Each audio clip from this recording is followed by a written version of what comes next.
Изминативе 4 дена во Кавадарци се одржуваше манифестацијата Тиквешки гроздобер во чест на грозјето и виното, кои се вековни белези на градот и овој крај.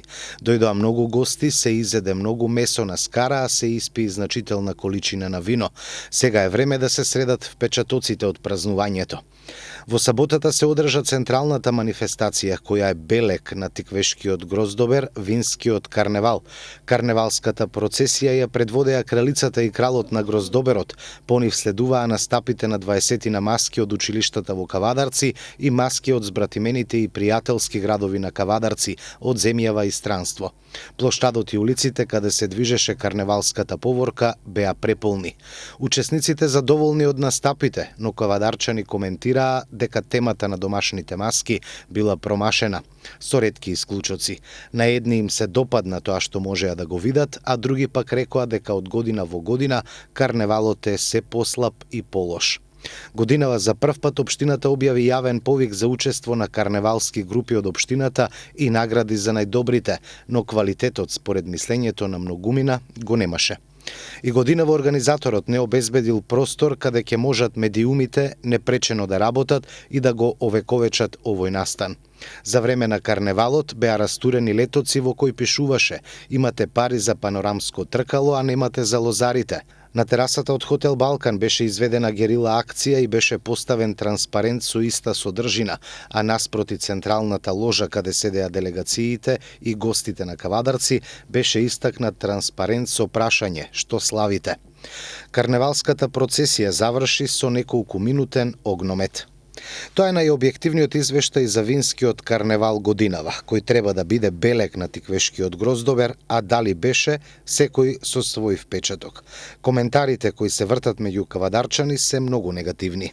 Речи се и нема човек кој не коментира дека годинашниот вински карневал е еден од најлошите од самиот почеток на манифестацијата и по нејзиното возобновување. Општината дава пари на приватна фирма која треба да го организира гроздоберот, но она што накратко може да се опише е дека нема никаква разлика во гроздоберот сега и претходно, кога организатор беше општината и Домот на културата.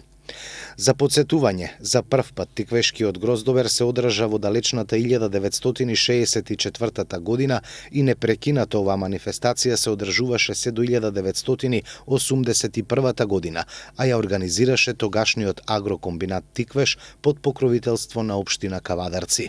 Гроздоберот имаше пауза се до 1996 година, кога општината направи обид повторно да го заживее, па следуваше уште една пауза до 2000 година, кога тогашниот градоначалник Панчо Минов и Советот одлучија манифестацијата во чест на грозјето и виното дека треба повторно да се возобнови. Тоа се случи и гроздоберот ја продолжи успешната приказна. На самиот вински карневал символично се откинуваше првиот грозд, со што на символичен начин се најавуваше и стартот на општата берба на винското грозје. Секогаш оваа символика ја изведуваше богот Бахус, кој се избираше за оваа манифестација. Потоа гроздот го откинуваа градоначалниците во придружба на винската кралица и крал, а минатата и оваа година ваквата символика која има големо значење за овој крај и за лозарството е изоставена од програмските активности. Зошто? Тоа треба да го одговори организаторот. И годинава гостите кои дојдоа на фестивал на грозје и вино никаде не можеа да си купат грозје. Немаше ниту штанд каде ќе се продава вино од сите кавадаречки винарии. Како и да е, парите се потрошија, бербата си тече, лозарите не се многу за празнување, бидејќи 10 години визбите им го земаат грозјето по иста цена, иако производните трошоци се и 100 пати поголеми, а го плаќаат грозјето кога ќе имаат пари. Нека е со среќа и овој гроздобер, нека се набере квалитетно грозје и да се произведе квалитетно вино.